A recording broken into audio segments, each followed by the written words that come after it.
Hello, this is another update video for the Operation Candyland DCS server. Just an update on some code changes that have gone on, as well as mission progression and things like that. So it's been a couple days since the past update. There was a lot of players joining the server the past couple days. I think we got to about 15 or 16 online at once, which was the most so far, and even with all of the ground units and everything driving around, it didn't seem that there were any complaints about any lag issues or anything like that, which is great to hear. There was a couple issues that were brought up. Again, if you play on the server and you see any issues, just come to our Discord, which is in our YouTube channel description. It's in the server. It's posted, pretty frequently. You can see it here on the overlay in the video as well. And just there's a public channel, or I think you have to join, but then there's a bug report channel, and you could just type in there if you see any problems. So from a code perspective, there was a couple issues where people were killing ground units and then they weren't dying, or they were kind of coming right back to life. And the issue with that is that when a unit is shot at, or let's say a group of 5 units, they disperse, and they disperse for some amount of time. At the same time, there's a code running to check to see if units get stuck, because ground units that are driving just get stuck all the time. It's just the way that the DCS code handles units kind of pathfinding. So the fix for that is every so often check to see if a unit is stuck, and if so, respawn it in exactly where it is and allow it to keep moving on. But obviously, if a unit gets shot at and then it disperses and it's sitting there for a while, that code will think it's actually stuck and then respawn it and put it back on the road. So to avoid that, we just kind of changed the timing events around that to make it work a little bit better. Some other code changes that will be coming down. So tightening some of the spawn zone areas. There's a bug right now where large planes land at Beslin and just get stuck on the runway. So we could see this tanker. Basically, it just spawned there and it won't do anything now, and it's because it's a runway that you have to go down to the end to and turn around. I just don't think the game mechanics understand what to do there, so we'll just write a code fix for that, and that should be out soon. One other non-code related issue that's been going on is it seems that there's been a lot of players TKing other players or things like that. So we're introducing the mechanic that will just auto kick or auto ban after a TK. That's just to kind of keep the riffraff out of the server, and really allow the people that want to come play and have a good time and kind of move the mission along to do that, and not get chased away by people that are killing blue on blue or stuff like that. So that was the big things in terms of code changes. Again, really good to see that the server was able to hold about 15 to 16 people.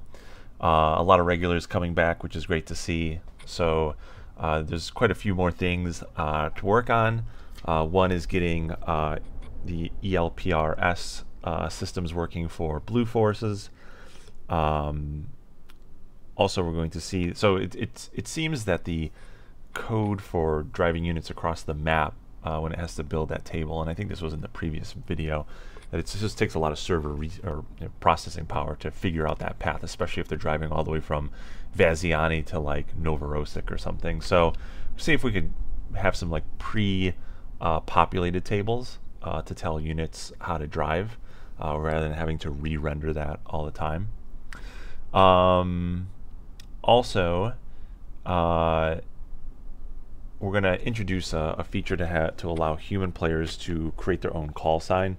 So one thing now is everybody's spawning in as Enfield 1-1, and that can get annoying, especially when you're trying to take off and you're asking for startup and ATC is telling you Enfield 1-1 you're ready for takeoff, or don't taxi or whatever.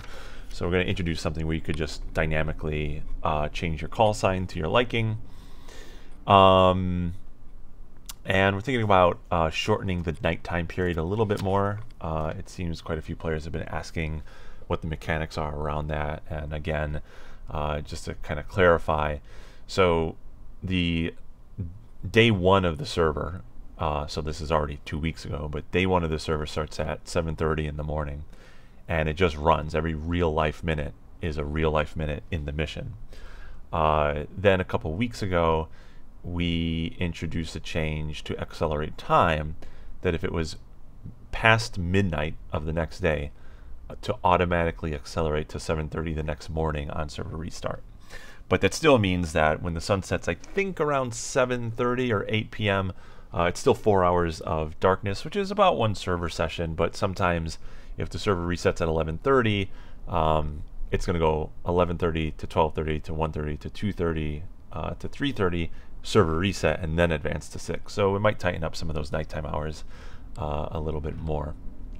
Other than that, just to kind of talk a little bit about the mission.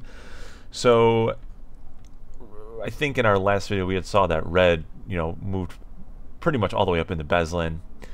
So what we're doing now, or something new, and I will share this on the screen, is within the Discord channel.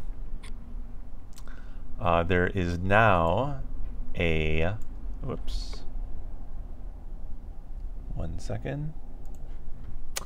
There is now a mission information tab, and there'll be a strategic objective tab. And this just talks about basically the mechanics of the map, the mission overview, kind of how stuff spawns in, what the main bases are, describes the theaters, and then pretty much the pathway that the ground attack goes from Red's perspective or Blue's perspective. And this will just kind of help a little bit with better understanding, and we'll be adding more slides here. But also there will be a daily objective, and the point of the daily objective is in the evening or in the next morning, we'll look at the current state of the map, and then provide a primary objective, secondary objective, and any notes that go on the map. And we'll develop this as time goes on, but this will just be something that you can come in, check what the current objective is, and then go do it. And so this is saying defend Vodi, and then there's a transport fleet at Novo, so cap to protect that, and then cast to clear the ground advance. And so if we kind of look at that, we could see that red units are still outside of Vodi, and we can see that the transport fleet is still unloading. Units have moved up, but there's still red units outside Novo. So any of those that can be defeated, that will just help the advance move that much quicker. So again, when all the players joined last night, it was really nice to see a lot of teamwork going on, and a lot of playing the mission. So everybody was just attacking the northern theater and beat Red back pretty good. So hoping to continue to see that, as well as trying to push on Novo as well. So all good stuff there. Again, if you have any questions or see any bugs or feature requests, just to kind of walk through the channel real quick. If you come, there will be a link to the YouTube series that's been all of the videos from this, so you can click here for that. Rules, we'll just kind of flesh that out as time goes on. FAQ, we'll be adding to that. Have some chat. Bug report, which Hummer, who's a new player to DCS, brought up an issue, so it was great to see that. Thank you very much for doing that. Feature requests. If you're TK'd in a match, just take a screenshot of the chat, so it will show up here, and it'll basically say so and so killed you, and it'll say blue on blue. So just take a screenshot of that, post it here. It's going to happen, right? Missiles go pitbull. You accidentally, see the wrong player, whatever. Drop bombs on friendly AI units. Accidents do happen, but we're gonna kind of put a hard cap on it, that if within a session you're doing it twice, we'll probably just put a ban on there and leave it at that. Kind of went over these two tabs already, and then we'll have dedicated voice channels as well. So this way, if you want to come in and just talk to a couple other folks that are playing at the same time, you can join via that.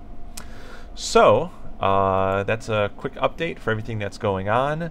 Kind of at the 10-minute mark here, so I don't think we'll flip through too much of what's going on here, but just drop a comment and let us know what you think. Thanks.